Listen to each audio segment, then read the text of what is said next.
I'm 42 years old. For 15 years, I've carried the shame of the night the toy soldiers taught us what a real warrior was. I was a first lieutenant in the Marine Corps, in charge of nearly 200 of the toughest men on the planet. They were 8 men we laughed at. They did in 6 hours what we couldn't do in 19 days of brutal fighting. 11 of my Marines paid for our arrogance with their lives. The deadliest thing on that battlefield wasn't an IED, it was our pride. We had the gear, the firepower, the confidence. They had patience. We thought our advanced technology made us invisible. It turns out the deodorant we wore made us a target from 500 meters away. This is the first time I'm telling this story. The debt has to be paid. Stay with me. And if you believe lessons paid for in blood shouldn't be buried by pride, subscribe. I owe this story to the 11 men I lost.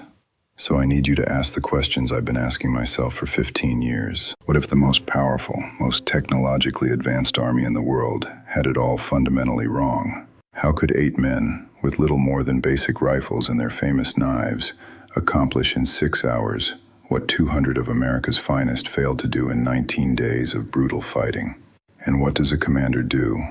What is he supposed to do when he's forced to stand in front of his surviving men and confront the fact that his own arrogance, his own blindness, may very well be the reason their friends went home in caskets? You need to hear this. Stay with me, because I am going to tell you exactly what it looks like when a sledgehammer fails and a scalpel does the job. It was Helmand, mid-October 2009. The whole province was a hornet's nest we kept kicking. We were at FOB Inkerman, a dusty little slice of hell in the Kajaki district. And just north of us, maybe 4 clicks out, was this ridge. Looked like the spine of a dead dragon sticking out of the desert. The Taliban owned it, and from there they owned everything. They saw every move we made. They staged attacks. For 19 days we'd been trying to take it. 19 days of throwing everything we had at those rocks. The heat during the day was brutal. I remember seeing a thermometer reading 40 degrees Celsius. That's, 104, maybe 105 Fahrenheit? Then at night it would drop to almost freezing. And the dust, God, the dust. They called it moon dust, fine as talcum powder. It got into your rifle, your food, your lungs. You felt like you were breathing grit, tasting it in the back of your throat, constantly. I remember the day we got to Inkerman, stepped off the back of the CH-53, and the first thing that hit me wasn't the heat, it was the smell. Man, it was this mix. You got the diesel fumes from the generators, that constant hum in the air. And then there's this smell of dust so hot it's almost cooking, like baked earth. And under that, just sweat, the smell of hundreds of guys living in close quarters, working their asses off in that heat. The first thing I saw was the wire, just rolls and rolls of concertina wire glittering in that white-hot sun. But I wasn't worried. Look, I was 27, a Citadel man. I had 196 Marines under my command. These guys were giants, American kids raised on protein and confidence. We had the best gear, the best training. I truly believed in my bones that there wasn't a problem on Earth we couldn't solve with enough firepower. We were the sledgehammer, and every problem looked like a nail. But we'd heard stories. You always do. We'd pass through Bastion on the way in, and you'd hear these whispers from the Brits about the Gurkhas, these Nepalese guys who fought for the British Army. The stories were just insane. You'd hear some bloke with a thick accent say something like, saw one of them clear a compound, just him, never fired a shot. And you just nod along. But inside you're thinking, yeah, right, sure he did. It sounded like folklore, like something they made up to scare the new guys. I remember my gunnery sergeant, a guy who'd been in since Desert Storm. He just scoffed. He turned to me one day after we heard another one of those tall tales and said, "Sir, sounds like they're fighting a different war than we are." We laughed. It was just unimaginable to us. This idea that you could fight out here without the noise, without the technology, without the overwhelming force we relied on. It didn't compute. We thought it was a myth, a joke. We were waiting for the punchline. They showed up 6 days after our last bloody nose on that ridge. The ramp of a Chinook drops and out they walk, 8 of them. And my first thought was, this has to be a mistake, a joke. We were giants, big American boys, 6 foot plus, drowning in 100 pounds of state-of-the-art gear.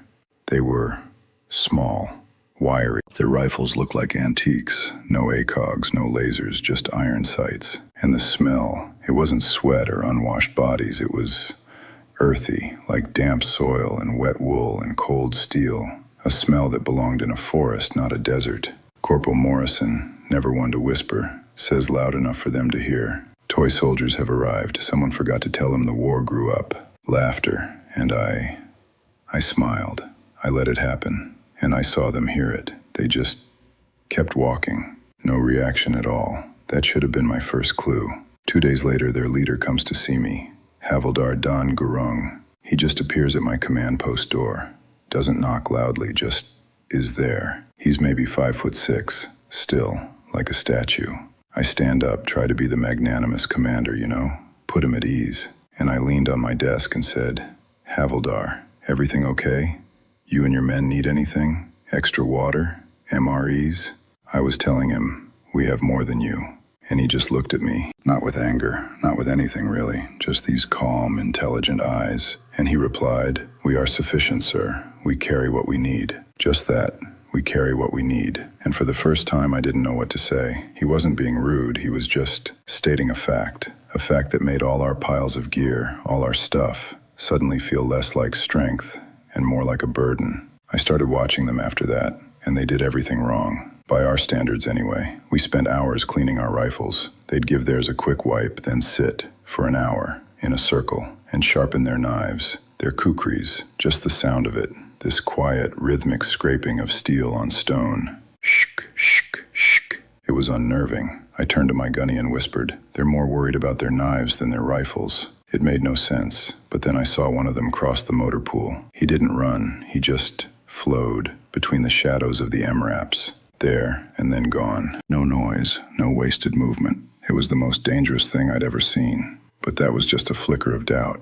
Because 4 days later, Havildar Gurung would stand in that same doorway and ask for the keys to hell itself. He came to me a few days later, didn't ask for gear, asked what my men ate, what soap we used. I told him, standard issue.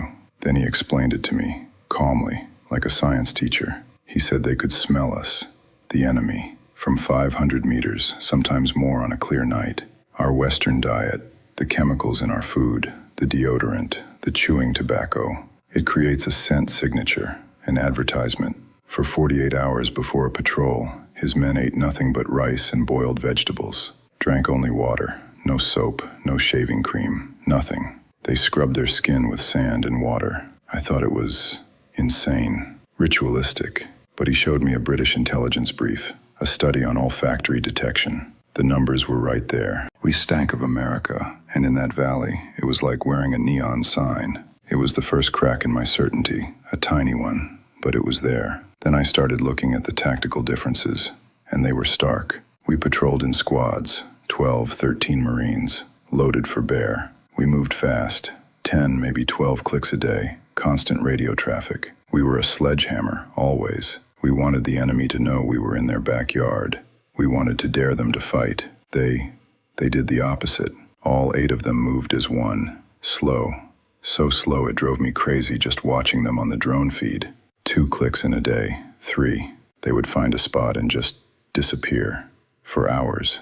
No radio chatter. Nothing. They weren't looking for the enemy. They were waiting. They were becoming part of the landscape.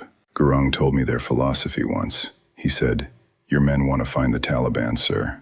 We want the Taliban to find only empty rocks where they expected to find us. It was a way of fighting I just couldn't wrap my head around. It felt passive, wrong. But it was in his final visit to my command post, the day before they went up that ridge, that it all clicked into place. He was explaining his plan and I was just shaking my head. It seemed like suicide, and he must have seen it on my face. He just stopped and he looked at me, not with disrespect, with clarity. And he said, sir, you want the enemy to know you are here. We want him to discover we were never here at all. And that broke something in me. The sheer, terrifying logic of it. The complete reversal of everything I'd been taught. It made a horrible kind of sense. A few weeks before, I'd seen a report comparing casualty exchange ratios in Helmand. It said for some British units it was 1 to 500. 1 friendly for every 500 enemy. I assumed it was a typo. 1 to 500. It was just a number on paper. It wasn't real. I hadn't seen it yet, but I was about to. The night they left was silent. It was 23:20. I remember looking at the clock. The 8 of them just faded. 1 minute they were there at the wire, and the next they were just part of the darkness. No sound, no radio chatter, not even a click of equipment. I sat in the command post, watching the drone feed. Just black and white rocks. Nothing. The air was cold, you could feel it seeping in. All you could hear was the hum of the servers and the hiss of the coffee pot. The whole fob was holding its breath. For 6 hours, I kept waiting for the radio to burst to life, for a panicked call for support, for something.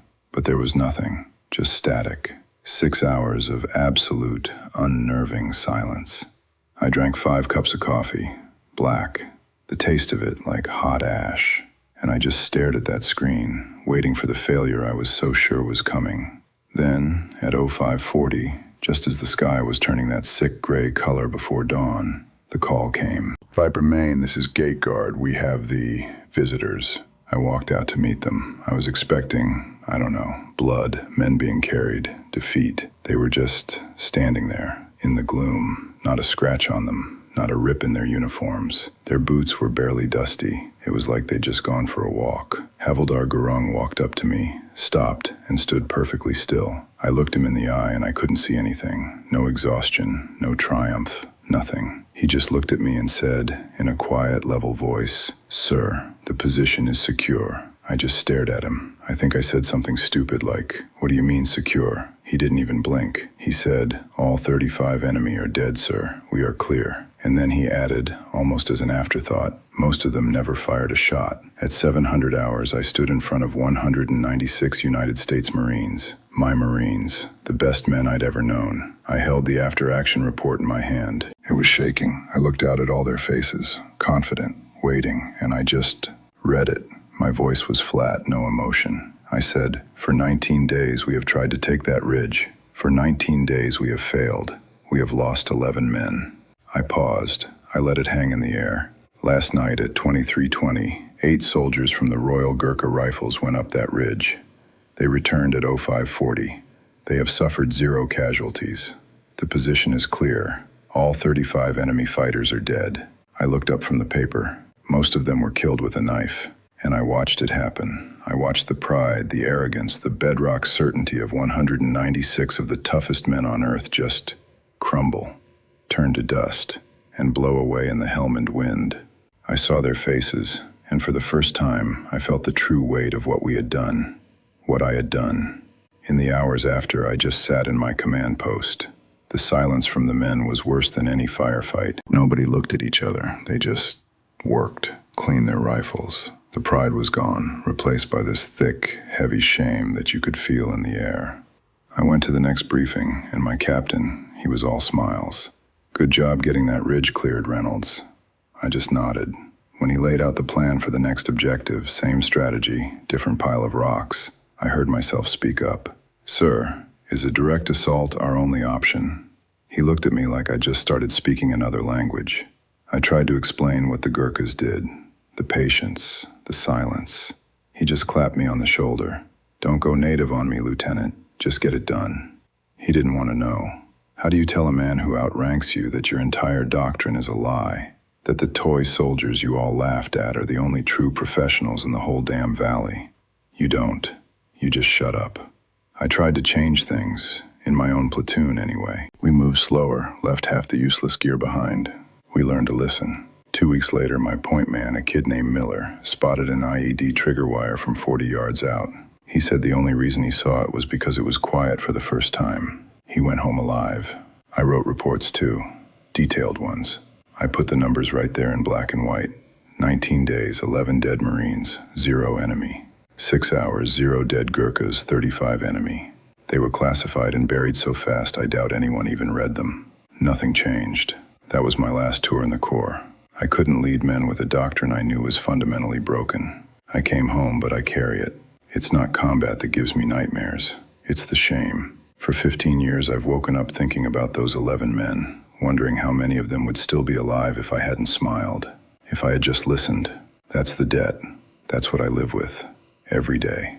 For decades, we had the data. We just chose to ignore it. The numbers were right there, black and white, coming out of Vietnam. Australian units, guys who fought a lot like the Gurkhas, were getting exchange ratios of 1 to 500, one of theirs for 500 of the enemy. Our ratio, if we were lucky, 1 to 12. We had all the proof in the world that our way was bleeding us dry, and for decades nothing changed. Why? Because it's hard. It's hard for an institution to admit it's wrong. It costs money, it costs careers, it costs pride, so the reports get buried, and the boys keep dying. These lessons, they were finally learned, years later, by special forces units in Iraq, in Syria, small teams, quiet, deadly. But how many wars did it take? How many names on a wall until we finally listened? So I ask you, where are you doing the same thing? In your own life, looking at the evidence, knowing you're wrong, but the cost of admitting it just feels too high. Remember those 3 questions I asked you? At the beginning, I live with the answers every day. The first one, what if the most advanced army in the world had it all wrong? We did. We weren't wrong about having the best gear. We were wrong about what makes a warrior. The second, how did 8 men do what 200 couldn't? They understood a simple truth we'd forgotten, that true power isn't about making the most noise. It's about being the one thing the enemy can't find. Silence is a weapon. And the third question, what does a commander do when he knows his arrogance got his men killed? He carries it. He gets up every morning, and he carries it. He tells their story so maybe, just maybe, someone else won't have to. I'd like to hear if you've ever had to swallow your pride and admit you were completely wrong about something important. Tell me in the comments. If you want more of the stories that get buried, subscribe, because I have more, 11 more. For 19 days, we lost 11 men. They lost 0. That's the math that wakes me up at night, every night.